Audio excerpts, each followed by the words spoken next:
I've always thought entrepreneurs are more risk-seeking. And they actually did this research and they discovered that that wasn't the case. Actually, entrepreneurs are just very bad at assessing risk. They just sort of look at it and they over-assess their ability, like the risk isn't that big and I can figure it out.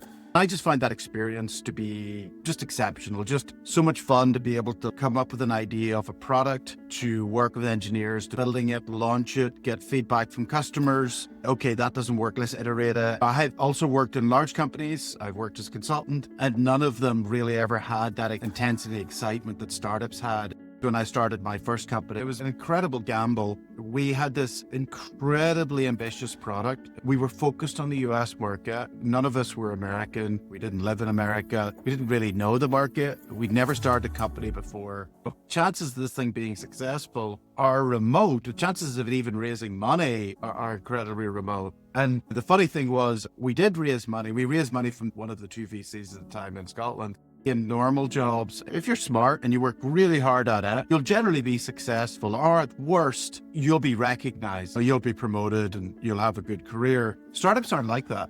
You go in, you assume you're smart, you work super hard, you hire really good people, and they might still not work. Startups are really like a science experiment, and your job as an entrepreneur is focus on the one thing that really matters. Do customers want the product you're selling? It takes an incredible effort and focus and attention to make that work. And it's very unforgiving. It's very, very hard at that first point to know, am I a visionary or am I just deluded, right?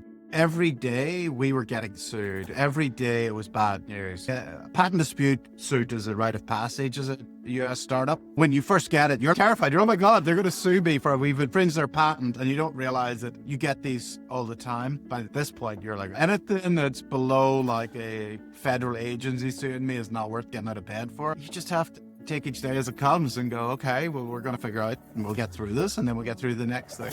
Welcome to the iGaming Leader podcast. I'm your host, Leo Judkins, founder of the iGaming Leader Mastermind.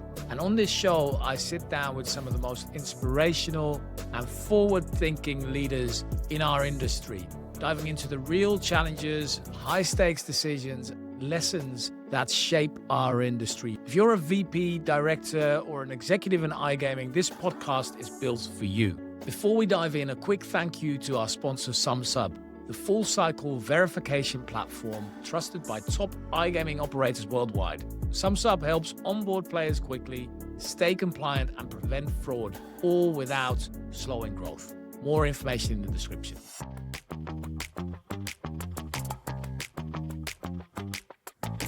Hey everybody, welcome to the iGaming Leader podcast. Today, I'm joined by Nigel Eccles, co-founder and former CEO of FanDuel, now co-founder and CEO of BetHog and Sentient Studios, 25 years in online gaming and one of the most interesting seconds in the industry. Nigel, welcome to the podcast.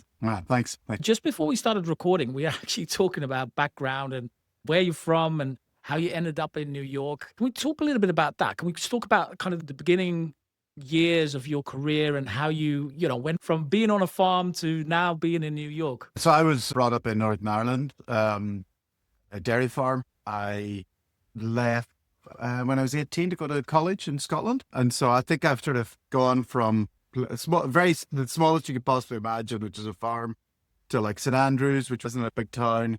I moved to then London and to like ultimately today in New York. So I've sort of gone bigger and bigger. What was it that originally kind of pulled you out of an environment like that, Nigel? Was it, I feel quite similar with kind of coming from a really small place. And I've always had this feeling that it's just a place I had to escape. Was it the same for you or did it naturally happen? I think there was sort of no question from a very early age. And I wasn't a farmer. My brothers would concur with that I wasn't really cut out for it. Like at school, the area that I was strongest at was mathematics. I studied pure mathematics at university. And so I'd always sort of hoped to go into a career that would challenge me in that way. So that probably is what drew me to go and do something that seemed like my strength. One of the things that we were talking about is how you see other founders on podcasts sometimes talk about challenges, maybe kind of gloss over it. You've run businesses for many, many years, co-founded businesses. Can we first maybe talk a little bit about what drew you to entrepreneurship and founding businesses? Yeah, so the first startup that I joined, but I didn't co-found, was Flutter.com. That people who don't know, was actually the parent company or the original company behind Flutter Entertainment. So in 2001, Flutter.com merged with Betfair. And through a whole process of mergers became Flutter Entertainment. It was a venture-backed company based in London. The original idea was to kind of be an eBay of betting. It wasn't quite an exchange like Betfair. The original idea didn't work. And then I, as a product manager, my job was to sort of relaunch it as an exchange, which we did in early 2001.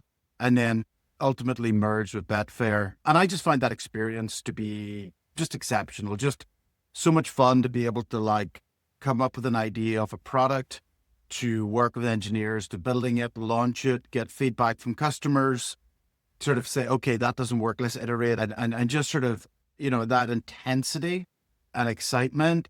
I have also worked in large companies. I've worked as a consultant, and none of them really ever had that intensity, excitement that startups had. And so a few years later, 2007, is when I started my first company, and that was a prediction market. And really the reason I went and did that was because I just found the excitement of being in a startup huge, and I wanted to go and do it myself. And so it was just a real driver to go and do it. Founding business, any founder will know, isn't just you have an idea, you kick it off, and then you get paid out of whatever the income comes in, right? We talk about certain cases about runway or about funding. Like, what were some of the early challenges that you ran into founding that business? Day one, even before you start, is the challenge of, I was in a pretty well paid job at the time, and going in and resigning. I still remember to this day how terrifying it was. I had a mortgage, a very big mortgage. I had 2 kids, and my wife was working at the time. And so we didn't have a lot of savings. It was kind of like, hey, we could probably go a year without taking a salary. And I was just 100% convinced that we could go and do this and it would work. And, it's interesting. In retrospect, I think I actually remember seeing research once. They always sort of thought that entrepreneurs were more risk-seeking. And I've always thought entrepreneurs are more risk-seeking. And they actually did this research and they discovered that that wasn't the case. Actually, entrepreneurs are just very bad at assessing risk. So like they just sort of look at it and they sort of over assess their ability. Like, the risk isn't that big and I can figure it out. And I think that was actually true at the time. It was like an incredible gamble that in retrospect, you looked at it, we were starting a company in Scotland. There's only 2 VCs in Scotland at the time. I think there's 1 today.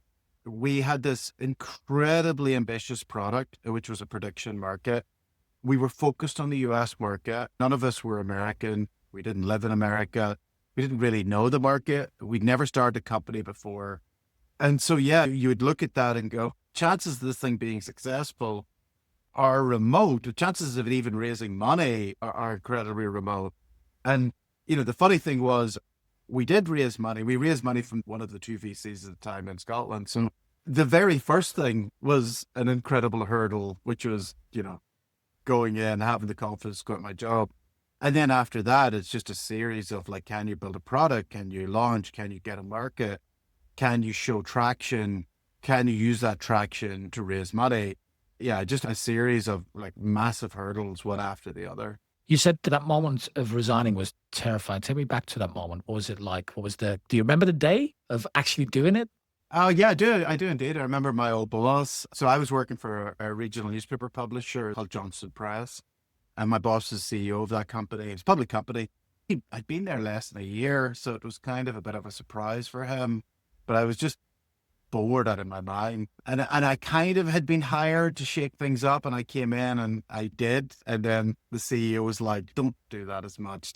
So I stopped. And it just meant that I had nothing to do. Like, it was literally, I would go in and I would just have the most menial stuff. And I was going crazy. So I remember going in and telling him, like, I wanted to go and do this thing. And he was very shocked. And I was absolutely terrified. I did it 5 years ago. And I remember just counting down in my head to shake my boss's hand. And did you have doubts in the moments leading up to it? I never sort of thought for a moment that it was a mistake. And I never thought afterwards it was a mistake, even when things were really, really tough. If you look at you add everything up, it was an incredible, like an incredible gamble. It was such a long shot that this would be successful. It's true for any startup, isn't it? Like it's almost like backing yourself more than anything, isn't it? And I often find that talking to people, it's that moment of finding the courage to back yourself. That's the moment where people are finally brave enough to take the resignation and to start their own business. It is sensible to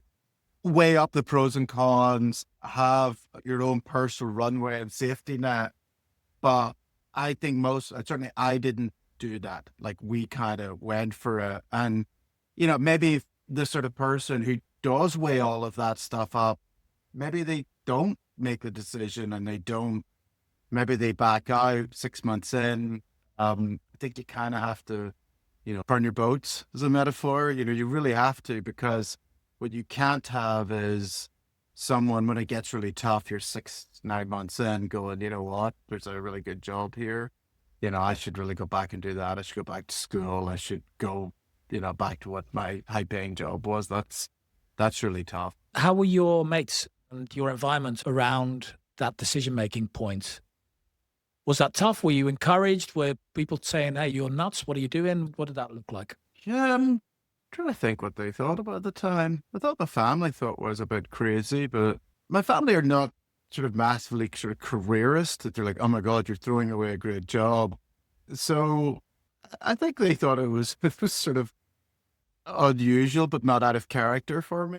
Yeah, my friends, similarly. Like, I don't think they thought it was really that out of character for something for me to do. And Nigel, you've now, many businesses later, many battle scars later as well that we'll cover in a bit. What were some of the things that surprised you the most about founding businesses? It's funny. I've heard this a couple of times, people just saying how hard it is. And I think it's actually really interesting because when you measure, you say, well, what does that mean? And I think what you sort of see in normal jobs is if something's really hard, if you work really, if you're smart and you work really hard at it, you'll generally be successful, or at worst, you'll be recognized. This guy puts in the hours. And so even if that project isn't successful, you'll be promoted and you'll have a good career. Startups aren't like that. Startups, you go in and you assume you're smart, you work super hard, you hire really good people, and they might still not work. The other thing that I think surprised me and surprised a lot of people is startups aren't like big companies in miniature. And I've seen people make this mistake all the time. And they sort of think, okay, well, big company has, I don't know, HR department, and they have, all these different things, sort of sensible, grown up. You think of a startup as a small version of that. And what you discover is that startups aren't any of that. Startups are really like a science experiment. And your job as an entrepreneur is to cut out all of that other crap. All of that stuff doesn't matter. Try and push that aside so you can focus on the one thing that really matters, which in an early stage startup is like product market fit. Can you show the customers what the product you're selling? And a lot of people get distracted by the other stuff. They go, oh, I've got the insurance sorted. I've got the payroll, all these different things, but they don't focus on the one thing that really matters. And the thing about that one thing is that it takes an incredible effort and focus and attention to make that work. And it's very unforgiving because you have to kind of start with a vision of what you think customers want, and then you build it. And almost invariably, for some reason, it doesn't work. And then you have to figure out, okay, does it not work because its product's just not good enough? Often your first product's just not that good. Or does it not work because even if it was great, people still wouldn't want it for some reason? And it's really hard assessing that every day and staying motivated and committed. Like you come in, no one's used your product. You pay people to use your product. They still don't use your product. Like, for example, FanDuel, when we launched it in June of 2009, and no one used it. We even paid people to use our product and no one used it. And it wasn't until about, I think it was October of that year, that we made some changes, some pretty big changes. And it really clicked. We had product market fit. It's hard to spin. Now, that was 4 months, and 4 months of just grinding. But I've had other products that we've worked on for 2 years. And at the end of the 2 years, we admitted defeat. It was like, people did not want this product. And it's really hard. It's very, very hard at that first point to know, like, am I a visionary or am I just diluted, right? That people really want this. That is the really hard thing at this early stage. And we're, the people that get through are the people who manage to just keep focusing on that one thing. And nothing else matters. If I can get this one thing to work, people really want this product, then everything's kind of easy. What I see a lot of times, people sort of do the easy things and don't focus on the one really hard thing. It's something I see all the time, right? Where because the hard things are hard, many entrepreneurs also get sidetracked by this kind of shiny object syndrome, right? Feeling that the grass is always greener somewhere else. Yeah.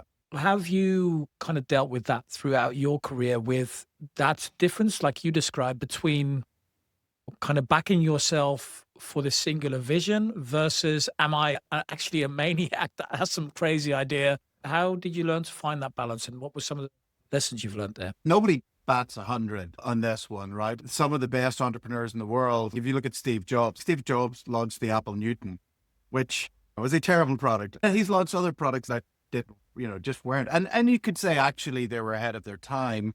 And I think he was right on that. Smartphone's probably the best product ever invented, or one of the best products ever invented. And the Newton was like an early version of that. We launched HubDub in 2008. It was a prediction market. And we shut it down about 2 years later. We pivoted to become FanDuel. And it was a product that had traction, but no real business model. And, the funny thing is, we shut it down, it must be 2011. And for the next 10 to 13 years, I had to explain to people what a prediction market was. I don't have to tell anybody now, right? And when I look at Polymarket, every time I look at Polymarket, I'm like, oh my God, it's just like HubDub. It's incredible, the similarities between the two and all of the different arguments that they make about why this is important and useful and valuable were exactly the same things that we made back then. And again, that one, I guess in a way we were right. There was something there. But there's no part of me goes, we shouldn't have pivoted to become FanDuel, which we did in 2009. So it's kind of weird. Like, for example, with HubDub, payments, we just couldn't do payments. And there wasn't a framework, a legal framework. We could have run that as a product. I don't think the market was ready for it. So a lot of times it's like, okay, it's great. It feels good that we were right, that was a real product. But right is great. But what you want to do is be kind of right now. And what we found with FanDuel was this was a product that we knew we could build, that within about 4 months, we got the product market fit with it. And so that was a product that worked. And there's another product I'll mention that I worked on. So 2022, we launched a product called Vault. But Vault was a new digital music format. And we spent 2 years on it. The idea was we created a digital format that allowed artists to sell limited edition versions of their music. So they could create an album and they would put it in this format and they could sell it. And there might be only 100 copies of this album. Lots of things are really cool about it. We could not get it to work. We could get it to work technically, but we just couldn't get the market excited about it. I still think there's something there. I know it will not be me that will do that. I'd love to think that I would never do anything like that again. But I can't say that I'm 100% confident, because I think if you're willing to make a bet that you're going to create something that doesn't exist, you always run the risk that it doesn't exist for a reason, that nobody really wants it. Like I'm open to that risk, and that's something you have to accept. Makes sense. A lot of it is timing, like you said, right? The market's got to be ready for it. Or I'll give you another idea, another concept of a product, which was the original Flutter product, which was a person-to-person betting site. So it wasn't an exchange. An exchange is much more of like a financial, like it's all about price. Person-to-person is like punter A wants to bet and punter B takes the other side of the bet, and there's like a social network, everything around it. Flutter's original concept was that, launched in 2000. It didn't work. I have seen that idea maybe 24 times since then. And it's pretty much exactly the same idea. And it never works. Every couple of years I see it and people are like, yeah, but this is different. This is on a phone, or this is on this. So sometimes it's timing. Sometimes it's too early, but sometimes it's just like not a great idea. And sometimes people try stuff and it totally doesn't work. And the person who comes along later tries it and they have no idea about all of the people who did tried it before. So like Shane, who did Polymarket, I'm pretty certain he never heard of HubDub, and he probably didn't know about N-Trade. Like he probably didn't know anything about those. He just said, I'm just going to go and build this because I think it makes sense. And it worked, and he was right. So yeah, like who's to know? Like maybe the next person who tries to do this Flutter person-to-person betting site, they do something slightly different, and it works. Yeah, 2001, maybe number two trial, Yeah, 2001. yeah. I'd love to talk a little bit about what you were just saying about Vault Laboratories. I mean, you called your post FanDuel years a bit of a wander through terrible markets. And one of the things you said is that music industry was objectively worse than social media. And I'd love to hear from you. How do you have a kind of a mechanism or a framework on when to decide that a venture is actually dead versus just early? Yeah, a venture's dead when all of your investors have given up on it. Pretty much. Like that was kind of it for Vault. I remember one of our lead investors said to me, like, you've been at this for 2 years. You haven't even broken 10,000 a month in revenue. He was like, I've got startups who do that in month one. He was like, I'm not putting more money in. In fact, no one should put any more money in. And I'm really glad he did that because he was right. And I was just sort of too determined and obstinate to make it work. That was about 2 years ago we shut that down. It was like, if I hadn't have, I would still be doing it and it still wouldn't be working.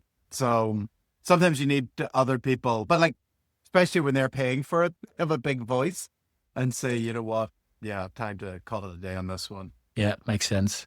One of the things I was reading up on, Nigel, that I'd love to talk about is that you were walking into a windowless room, PayPal, during the FanDuel years. You said a single meeting where a risk officer was evaluating whether to keep doing business with you. That shaped your decision for BetHog on crypto rails before, well, almost a decade later. What changed in your head when you walked out of that room? Yeah, like it was, we went to PayPal. This is in 2016. I remember it was January 2016.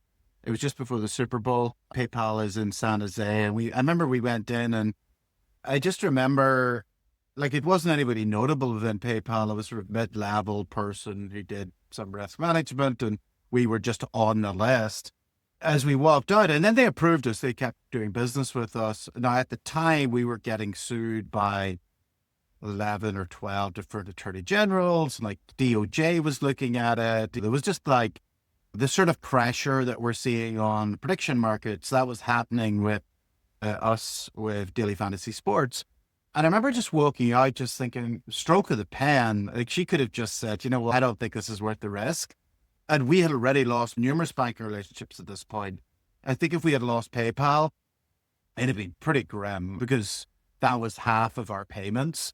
It always just stuck with me that we were so reliant on these third parties that, whenever I discovered crypto, I was like, wow, this is a way now that we can actually transact directly with our customers without this reliance on third-party payment providers. And that to me was like, wow, this is a much better way of doing business. Because it wasn't even like we weren't that important to PayPal. So that just underlined it to us is that they had such power over us and they didn't even really know it. And so that was just something to me. I was like, wow, to be able to build a business where I'm not totally reliant on these third parties who don't really care about our business. That's what crypto brought. How was that for you as an individual having that conversation? That is a huge amount of pressure because that's essentially the end of the business, like that stroke of a pen. How do you take those conversations even? Yeah, it's challenging. Like 2016, every day we were getting sued. Every day it was bad news, and you're just, it's bad news, but is it terminal news? Like, it's sort of like, okay, you've just got sued in Hawaii. You're like, it's not that big a state. We can handle that. Okay. And then you're like, oh, we've just been sued in New York. Oh, that's really bad. Okay. But like, if it's PayPal saying, hey, we're not going to process payments for you, that's potentially terminal. So it's just kind of like, you're kind of like the things. I remember before that we were worried about, we'd just been sued for patent dispute, right? Like when people get a patent dispute, suit is a rite of passage as a US startup. And when you first get it, you're terrified. You're, oh my God, they're going to sue me for we've infringed their patent. And you don't realize that you get these all the time. When I first got it, I was kind of worried. And by this point, you're like, oh my God, anything that's below like a federal agency suing me is not worth getting out of bed for. It's kind of like, so you just have to take each day as it comes and go, okay, well, we'll figure out and we'll get through this and then we'll get through the next thing. Crazy, isn't it? Yeah, a rite of passage. I love it. Nigel, I want to talk a little bit about closing the 10 million Series A at Sentient Studios, a really public moment. The private moment, I believe, is before that, right? When you decided you were going to commit BetHog to B2B pivot. At the same time, the B2B business is, in your own word, way off kind of market share ambition. Talk me through that decision. Yeah. So like we've been building AI dealers since last summer. It's been something that we've been sort of thinking about since earlier last year, been playing around a lot with AI and sort of going, this is such an incredible technology. Like, why isn't anybody using it more? How could we use it more? And so we just sort of started playing with it. And we sort of initially thought, okay, this would be a really cool product. I play a lot of online blackjack. And I've always kind of stunned at how, to be honest, variable and poor quality live dealer is. Like I've played blackjack in casinos all over the world, and I've had some amazing dealers, and even losing's fun because they're entertaining. And you sort of think about that when you go to live dealer and you think, oh, I wonder if it's like that. And then you just quickly discovered it's not, right? It is a very sort of robotic, and generally, like there's exceptions. I would say maybe 1 in 20, I get a dealer who's entertaining, who's fun, and it sort of makes being in that table really engaging. But most of the time it's not. And I sort of like, having played a lot, I just sort of thought, I'm pretty certain using AI where it is today, we could build a better experience, a consistently better experience than what live dealer is delivering today. And so we started work on that last summer, and we launched our V1. We also took a view that we were going to build very iteratively. So we weren't going to like lock ourselves away for 12 months and, build what we thought was the best product. We were going to get a product out in 3 months. And we did. We launched the first product in October. It was very basic. It was single player, single hand blackjack. It was a cartoon style avatar, but she was engaging, and, it did really well. It's actually our most successful launch ever. It's been one of our top games ever since then.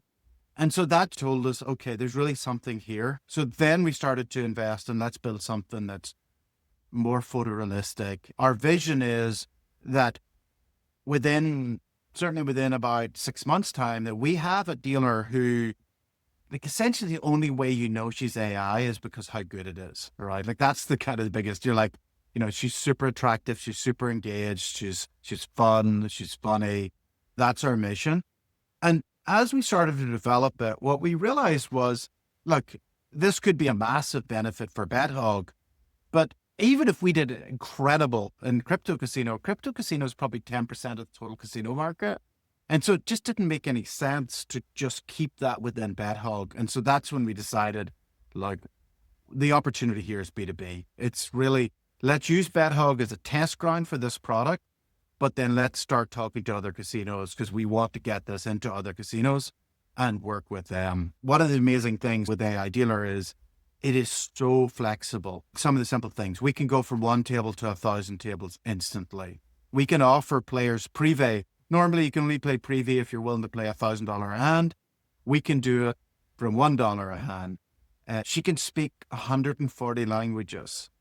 Like it's incredible. She can speak dialects. She can, we can turn her into totally different, and we can turn her into a male as well, to totally different dealers. We can also clone, if a partner has a streamer or a brand ambassador, we can clone that brand ambassador. And so you could have, if Drake is your ambassador, Drake can be dealing blackjack for you. So the versatility of technology is incredible.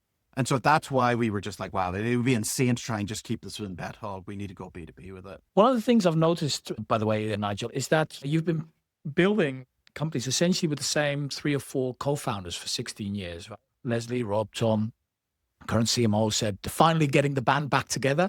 Tell me a little bit more about that. What's the conversation you have with yourself when you decide to call them again for the next one instead of finding fresh blood, experience, a different point of view? Yeah, I think like any startup, finding really talented, hardworking people who want to, bang their head against the wall, which is the life of a startup. it's hard, right, to get those like really determined people. And any hire is a huge risk. And that, like, do they work out? Do they really want to be in a startup? And so if you're someone you've worked with before who was really good, they want to do it again, like, absolutely, I always jump at that chance to hire someone I've worked with before. So, like, that's one of the, I think it's a huge advantage of being like a second, third time around entrepreneur is that you do have a network. The other thing that I'm sort of very fortunate is, like, some of the people I've built companies with before are just like, Rob, my co-founder, is, I would say, like one of the best product people in the entire gaming industry. And I've worked with quite a lot of people, and there's other people that I have massive respect for, but I just think Rob is just an incredible eye for product and what is a good product. My CTO, Ryan, who actually I worked with in my last startup, he's easily, CTOs can be quite challenging. They can be very technically strong, but not great managers, or they can be great managers, but they're just kind of VP engineering. They're not that deep technical person you need.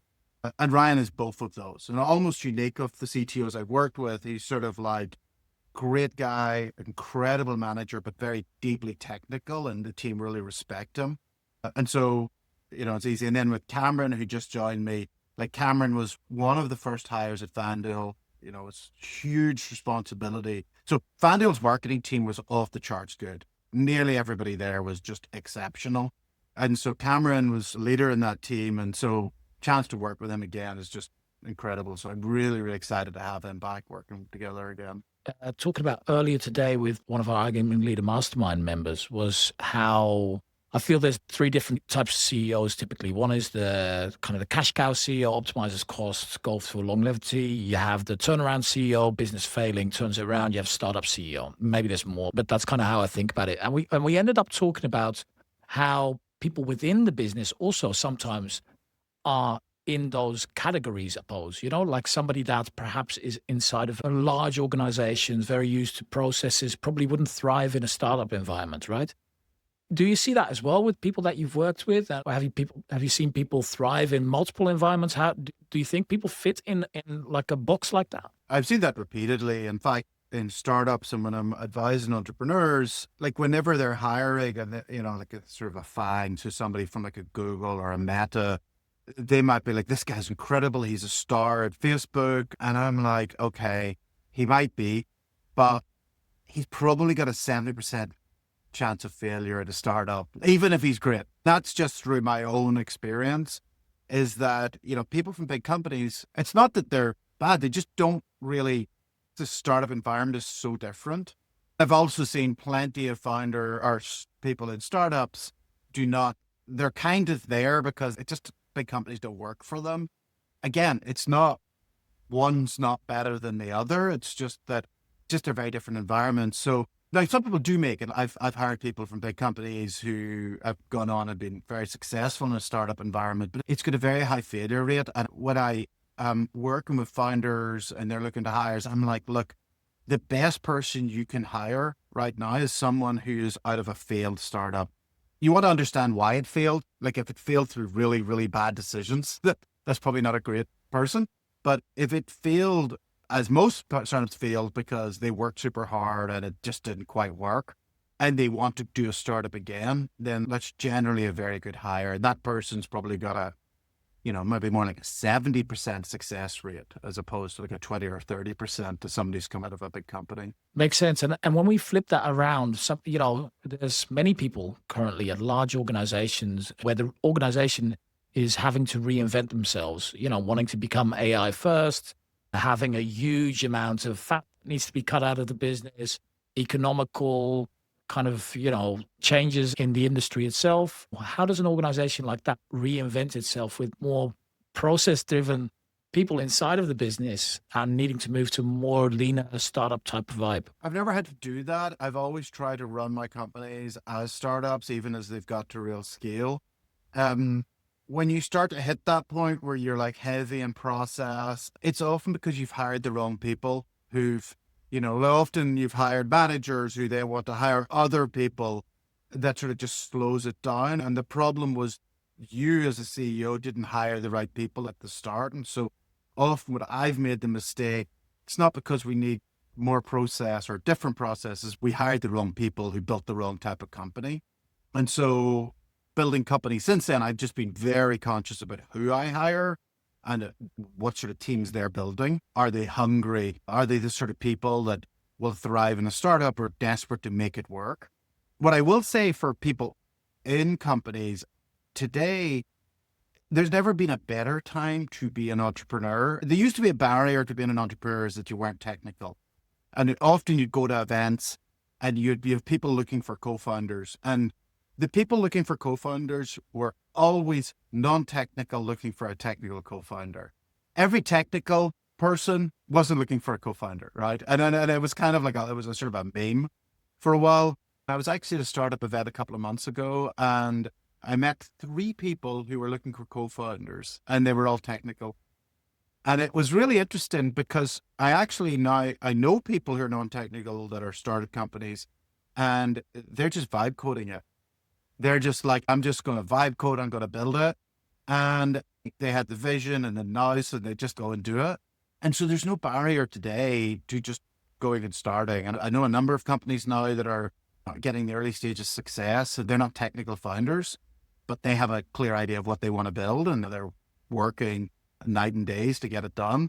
If you're at a big company and you think you want to be a founder, the best way is to just start. You don't need to quit your job. You can actually just start building things. At some point, the pool to go and do it is going to be bigger than this fear.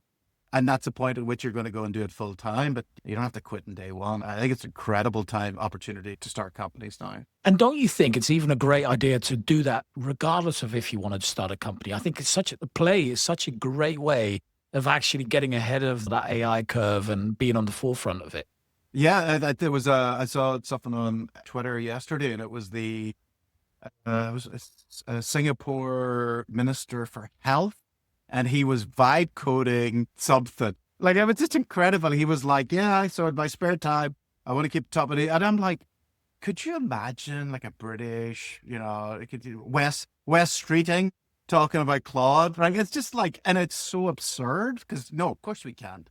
But I think it says a lot about the quality of the Singapore government that they actually have people like that.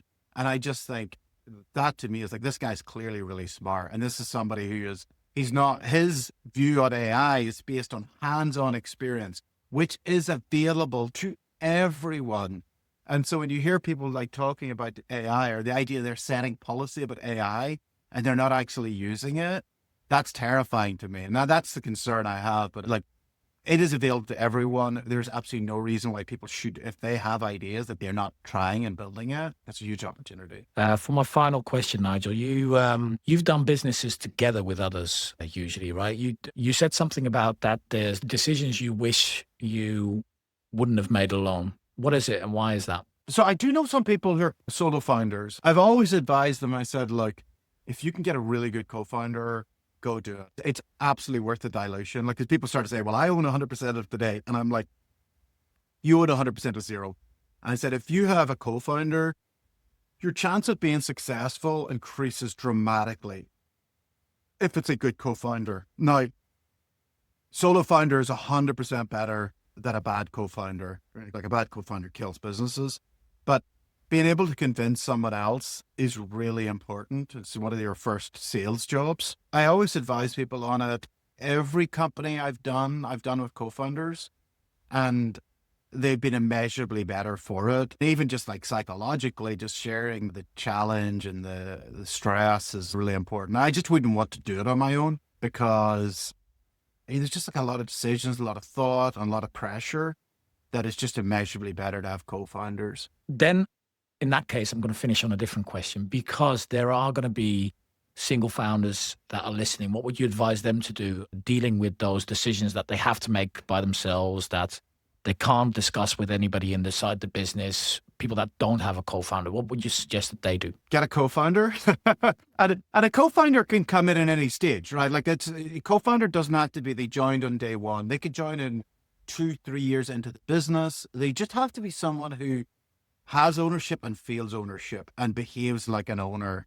You're probably going to need advisors. I have advisors all the way through my journey and they'd be incredible. And our advisors doesn't mean you're speaking to them every week. That's a therapist. Advisor means someone that you speak to every 1 to 2 months, and you really reserve the difficult problems. Hey, I'm really struggling with this. What do you think? They're also not board members, typically. Board members often represent capital, and they don't really want to hear you coming in going, oh my God, these guys are going to quit. This is not working. It's a very, very bad board dynamic because no board wants to feel you don't know what you're doing. But an advisor, you want someone you can be honest and say, look, I find this really difficult. What do you think? So that co-founder one, if you can't do that, we certainly want like grown-ups in your organization. And then a third thing would be advisors. Love it. Nigel, thank you so much for your time and sharing all of your stories. It's been wonderful. That's great. Thanks very much.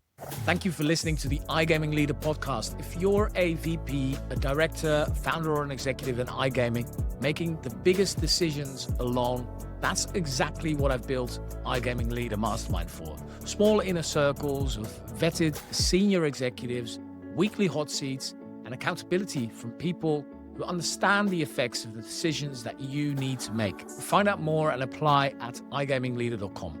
And a final thanks to our sponsor, SumSub, the full-cycle verification platform for iGaming operators. Player onboarding, AML, fraud prevention, all in one place. More at sumsub.com/gambling. See you next week.